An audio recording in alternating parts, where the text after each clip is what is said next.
Peru is an amazing country. It's known for rich history, fascinating culture, and you can't forget about the food.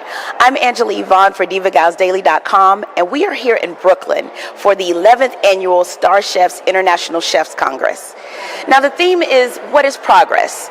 There'll be culinary influencers and international chefs showing us the latest trends in culinary art. And I have a fun fact for you. Did you know that the United States is one of the largest importers for Peruvian exports? We get our asparagus, our corn, and my favorite, quinoa. Now, if you're a foodie like me, and I can always hear my stomach grumbling when there's some good food around, you're going to want to know what we are cooking up next. So follow me. Hi, everyone. This is Angela Yvonne for DivaGalsDaily.com, and I'm here with the amazing chef, Eric Ramirez from Llama Inn in Williamsburg, and he's going to show us what makes Peruvian food so amazing. And let's get this started because I'm already hungry. How are we doing today, Eric? Good, very good. Thank you. So what are we going to make today? I'm preparing a red American snapper gooseberry tiradito. Tiradito. Tiradito. So the two differences between tiradito and ceviche is the way that it's cut. Ceviche is typically cubed. Tiradito is sliced, kind of like sashimi style. So we have a red American snapper. We lightly cure it for 10 minutes. So like ceviche, do you cure it in like lime juice and things like that, or is that different?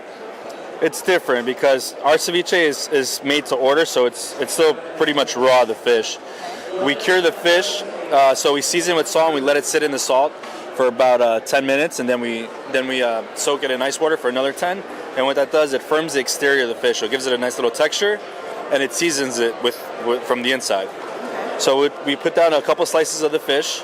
We spritz it with a little fresh lime juice, and then we add a little malt and salt on top. Then we let this sit for like a good maybe like 2, 3, 5 minutes, but we won't do that now. Right. And then we make something called a gooseberry leche de tigre. Gooseberries are these. It's also known as like ground husk cherry, Cape gooseberries.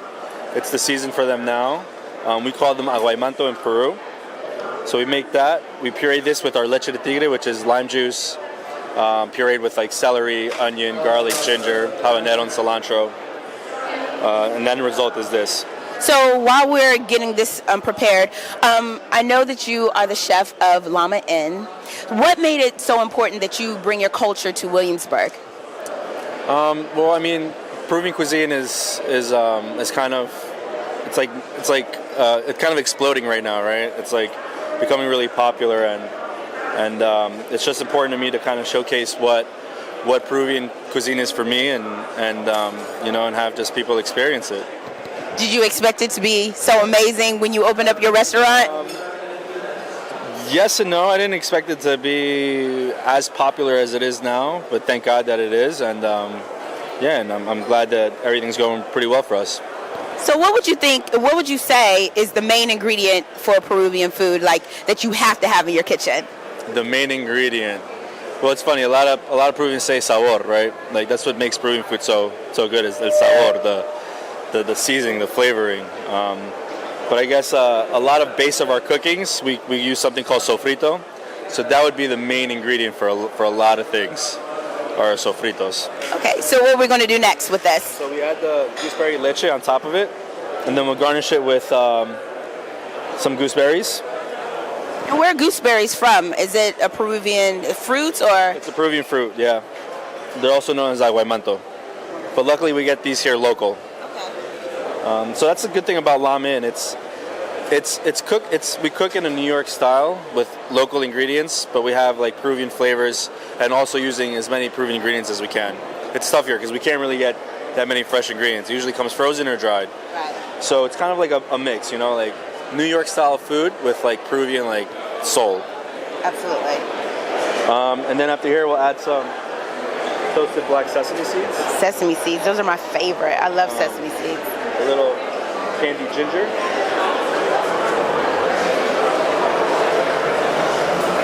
And then a little huacatai oil. Huacatai? Huacatai is a Peruvian black mint. And then we garnish it with some fresh huacatai, which we actually grow in our garden upstairs. What is a huacatai? It's called Peruvian black mint. Here, Okay. taste it. Ooh, that's good. Yeah. It's a little bit more milder than ours, but it gets a punch. Like mint and oregano. Yeah, yeah. That's exactly what I would have said. And we grow it upstairs, but it's starting to come to an end now. Can you make a tea with that? You can. You can make a lot of things with it. So I'm really impressed because I've never had Peruvian food. Never had Peruvian food, and coming here, it just opens my eyes to a lot of different things and how smooth and rich the culture is. When I see the different pictures and things like that, I think of it as a comfort food. It is a comfort food. Yeah. It's very hearty and delicious. Made with love. Made with love. Yeah, so that's it. That's the gooseberry tiradito, yeah. Oh, can I taste it? Absolutely. Oh, awesome. Let me grab you some. Here you go. Oh my goodness. Let me see, because I'm a true foodie. And is it served with anything, or is it just like this? Just like that. Okay. It's the juice. The juice is a very important part of it, so it's important that you get a little juice on that spoon. Get a little juice. Let me get the juice. All right. Oh my God. This is so good. Thank you. And I love ceviche, but this surpasses it, because this, oh my God, it's so flavorful. I can taste the mint, the ginger. The juice is phenomenal. Thank you. Oh my God. It tastes so clean, and it's smooth and vibrant. Yes. It tastes how it looks. Oh my God. I'm glad you enjoyed it. Yes, I did. Absolutely. Let me get a little bit more. There's plenty of that. Let me get a little bit more. This is actually on the menu now. Oh wow. Yeah. Is this something seasonal, or is it going to be? We always change it. We'll do one with like persimmons. We'll do one kind of like maybe with the ponzu. We can do one with a fruit that we call chirimoya. Okay. It'll always change. Yeah. Seasonal fruits. So I always like to ask a question. I know that your specialty is Peruvian, but if you could make one dish for the rest of your life, just one. Just one dish. Just one dish for the rest of your life. I don't know what that would be. You don't know? No. So would this be like one dish that I will eat for the rest of my life, or one dish that I have to cook for the rest One dish you have to cook and serve, and that best expresses Eric. I don't think that's something I would be able to do. Just cook one thing.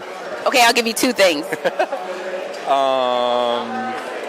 Man, that's a tough one. You have to choose this, because this is Okay, ceviche. Ceviche would be one, definitely. Ceviche would be one. Man, I don't know. Ceviche one. Okay. And then I'm probably gonna say, let's say lomo saltado, because that's absolutely delicious, and I can probably eat that all the time. That's like a beef tenderloin stir fry. Or the other one would be pasta. Yes. I wouldn't mind cooking pasta, but like different types, like one with tomato sauce, maybe a carbonara, or a matriciana, or like puttanesca, but it's pasta. So you have 30 seconds to tell me why I should come to Llama Inn. Because it's absolutely delicious. And if I come there and I've never had Peruvian food ever in my life, what would be the thing that would sell me? Cross over to Peruvian food. How unique and different it is, and flavorful. It's not like, really don't see much of this, right? And it is Peruvian, but it's not, right? We're not like a traditional Peruvian restaurant. So that makes us a little more special, right? It's like familiar flavors, familiar ingredients, but like with a different flavor profile, not in a more of a Peruvian flavor profile, you know, and it's interesting and unique, I think. Well, you have sold me. You have sold me. I really enjoyed this. Thank you so much, Diva Gals Daily. All you Diva Gals, you need to go to the Llama Inn, because if this is any representation of what kind of food that they have, you need to get there. Run there right now.